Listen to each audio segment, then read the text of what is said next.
Is doing, guys? Just want to give you a quick review and a setup guide for the new Parkside PKS 1600. It's a little new electric chainsaw. Now guys, just want a quick word of advice on chainsaws. In my mind, they're probably one of the most dangerous tools you can get your hands on. People mightn't think this because it's being sold out of a supermarket. They might buy it thinking it's all set up, ready to go, or it's a little toy because it's small. But I tell you, this is probably one of the most dangerous tools you can get your hands on, if not used right. Like any chainsaw, not just this particular chainsaw. This actually happens to be a pretty good chainsaw with pretty good safety features on it. So just give you a quick rundown on it. As you see it there now sitting, that's the way it comes. When you see the box, it looks like the chainsaw is fully assembled in the box, but it doesn't.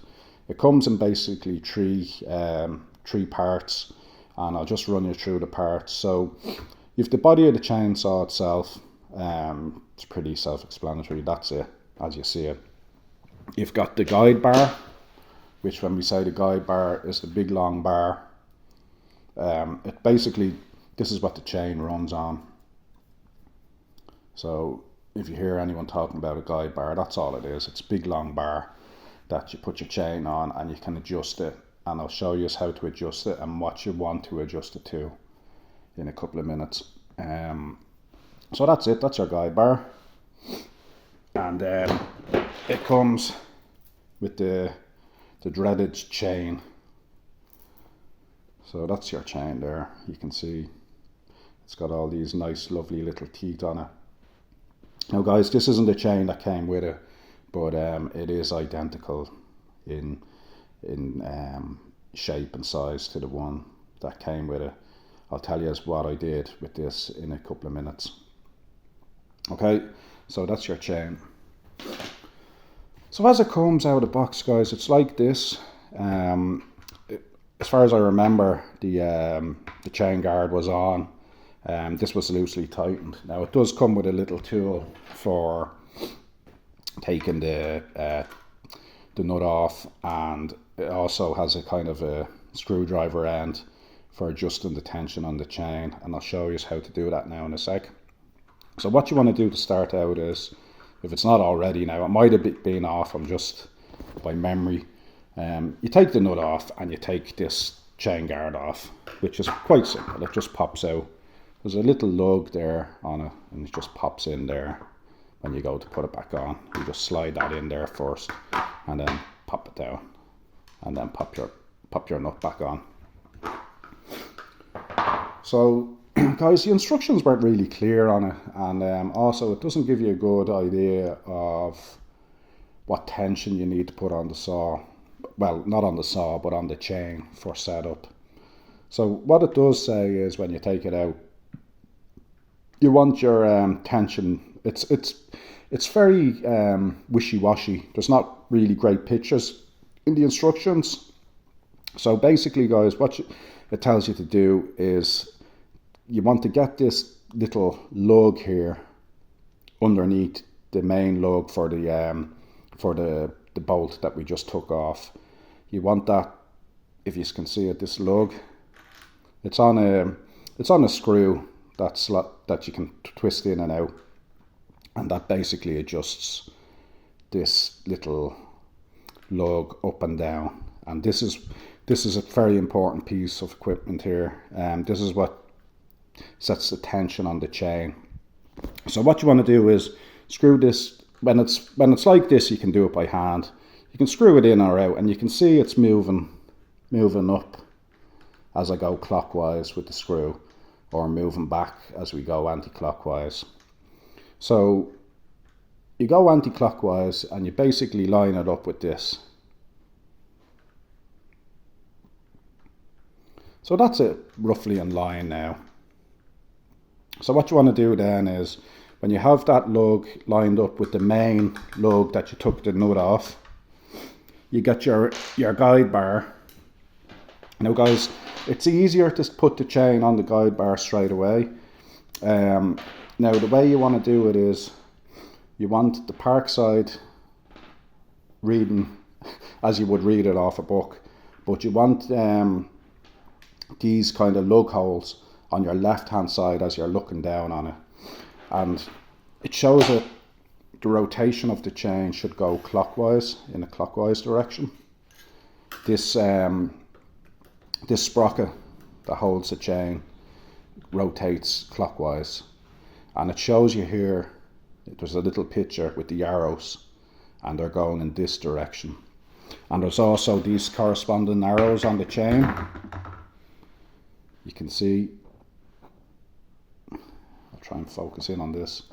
Sorry, I know I'm doing this off a camera phone, it's not great, but I'll try and get just a bit of a, you can see the little arrows on the chain. Now, as I said, this isn't the chain that came with it, but it's the exact same chain basically. So there's your arrows, and you want them going clockwise. You want these going clockwise. So you just put your chain on, and there's a little, you can see on the guide bar there's like a groove, and the backs of the chain just basically slip on. Now, you can just put it on the front. If you get the front bit on first, you can just roll it down. Just roll it around the chain, and it should line itself up. You can give it a helping hand if it doesn't, just slide them in. So that's it, that's your chain on the bar basically. Now you can hold it there while you're putting it on. But what you want to do then is, you want to line, you have this center cutout that goes over the big lug that you took the nut off at the start, and you want to line this hole up. That's why we line these two up at the start. Basically, you're getting this lug to line up with the bottom hole.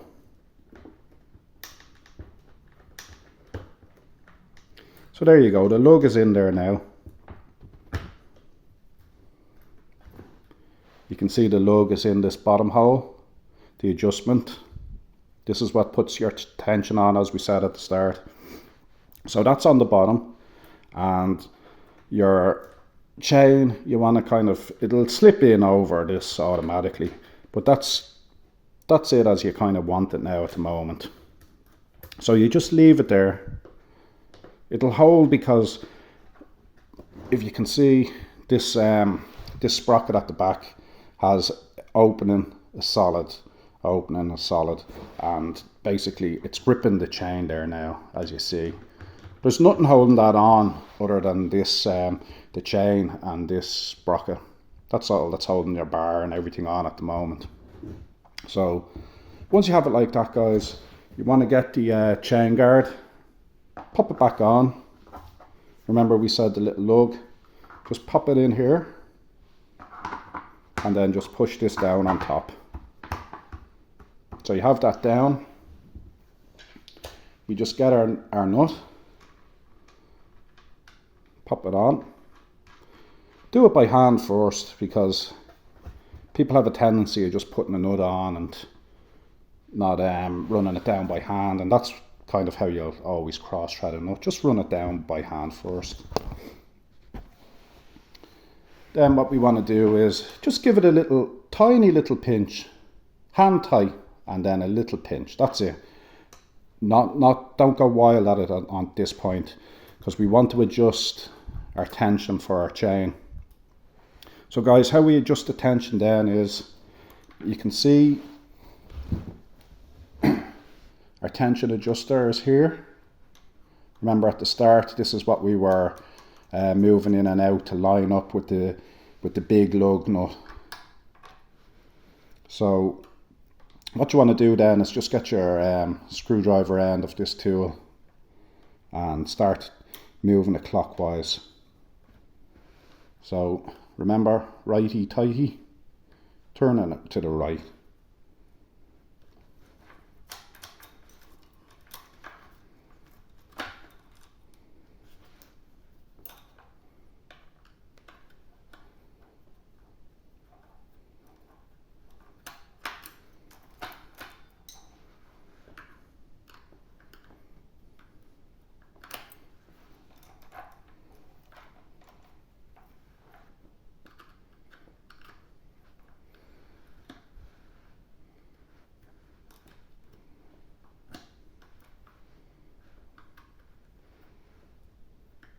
Now you can see it's starting to pull the chain up now.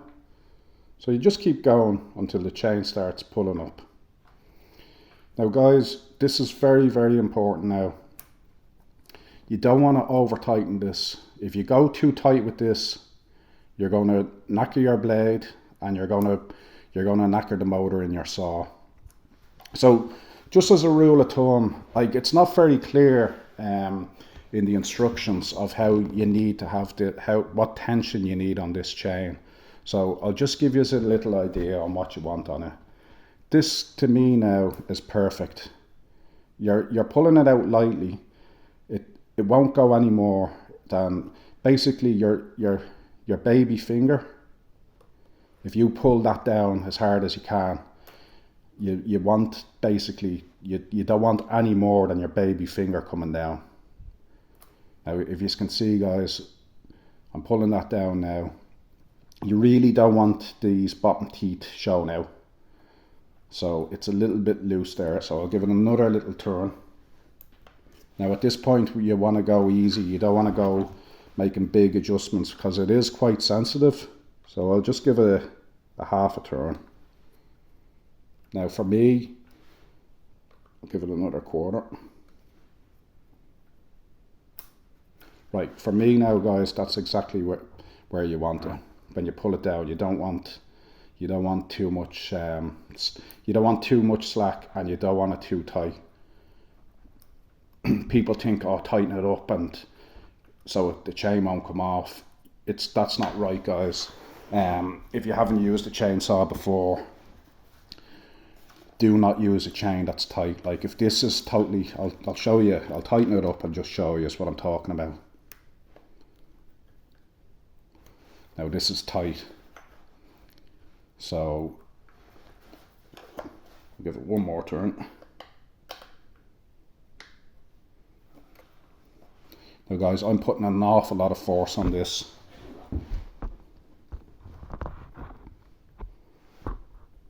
And I can't barely pull that chain down. So that's no good. I'll just focus. That's too tight. You can kind of hear the tension on it. That will wear your blade out and knacker your motor. So I'll slacken it off again.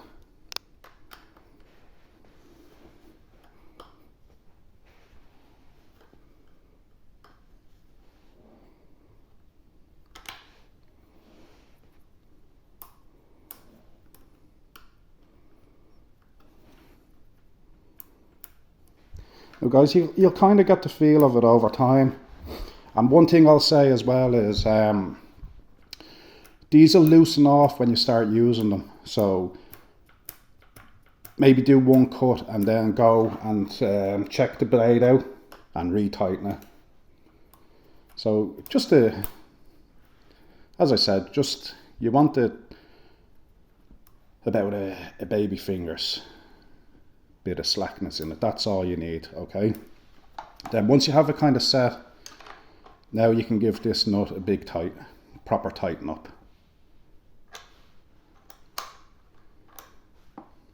You don't want to go wild, just a nice nip, okay? Now there is a handy little storage spot for this tool and it just slots in there at the back.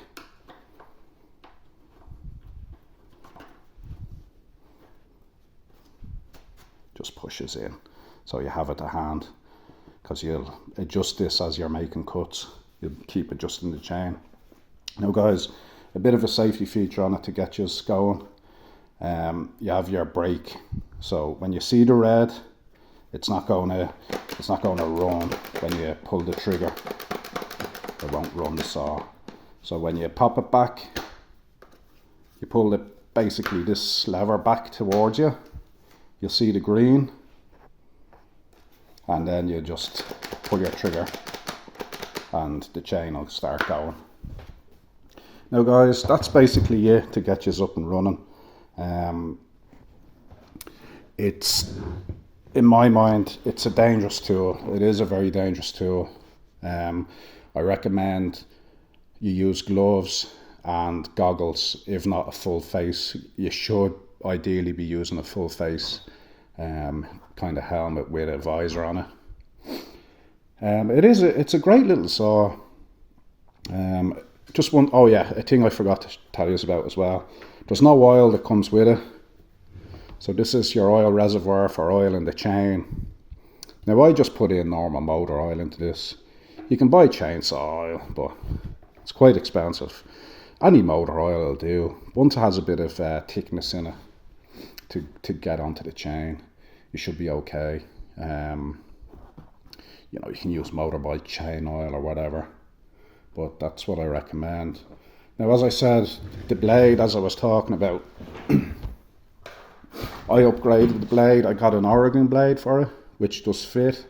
So if you are looking to upgrade your blades, what you need to do is, it's a 14-inch bar on this saw, so you want to look out for 14 inches. It's a 52 teeth, so you can see here on the packet, focus in for you, it's 52. So 14-inch bar, 52 teeth, and then your profile is 1.3 millimeters.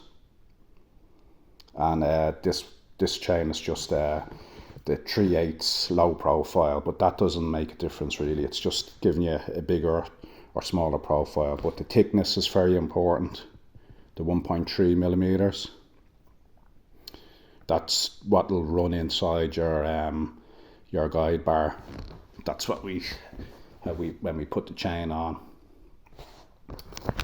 So yeah guys, just be very careful with chainsaws. I know because you're buying this out of a supermarket, it might feel like it's a toy or whatever.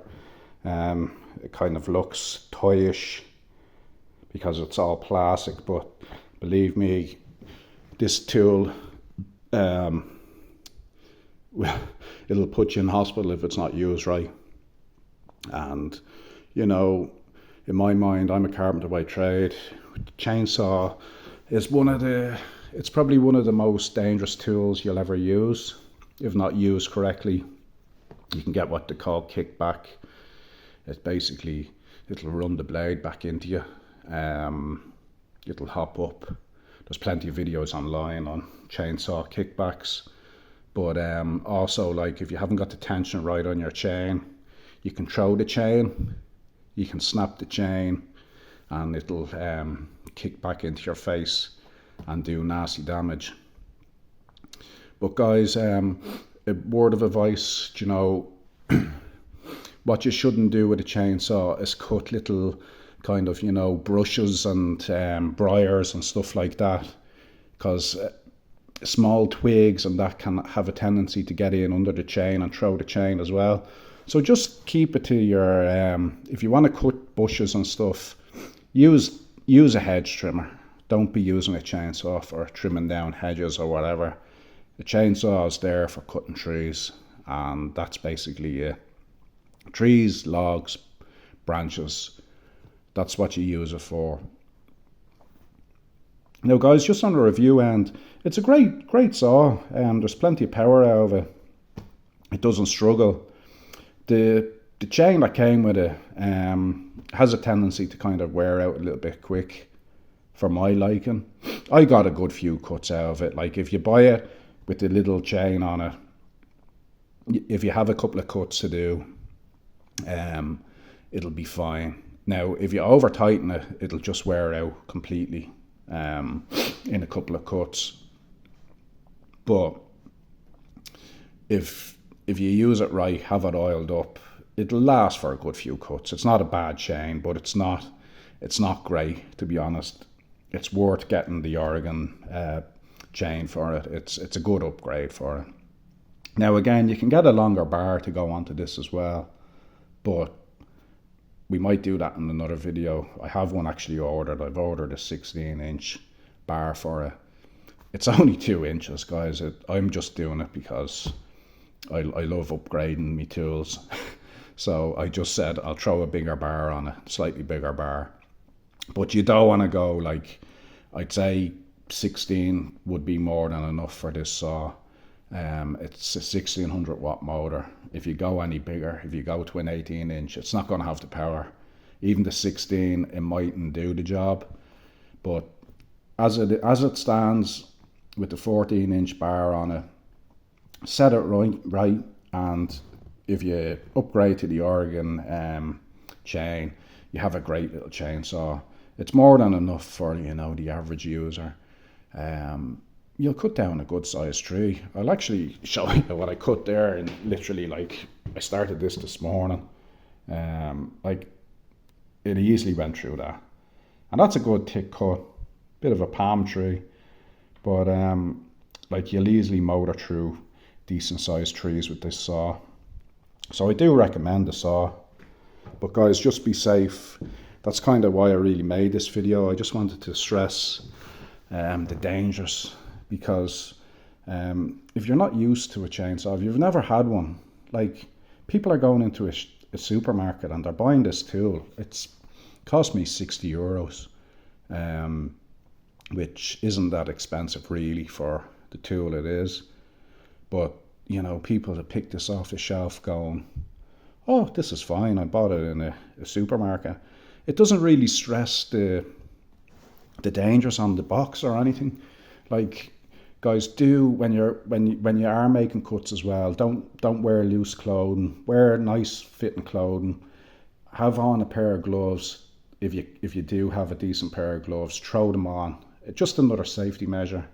If you have a leather jacket or something heavy, put it on as well. Like, I know everyone doesn't have, a Kevlar jacket or whatever the proper chainsaw guys use, but do protect yourselves, because, as I said, you'll find yourself in hospital very quickly if you don't use this saw correct. And don't be naive. As I said, don't be naive thinking it's a little toy. It certainly isn't, guys. It's very, very dangerous. Just be careful with it. Wear the right safety equipment, and be aware of the lead as well, because I'm used to using petrol stuff, and I'll show you,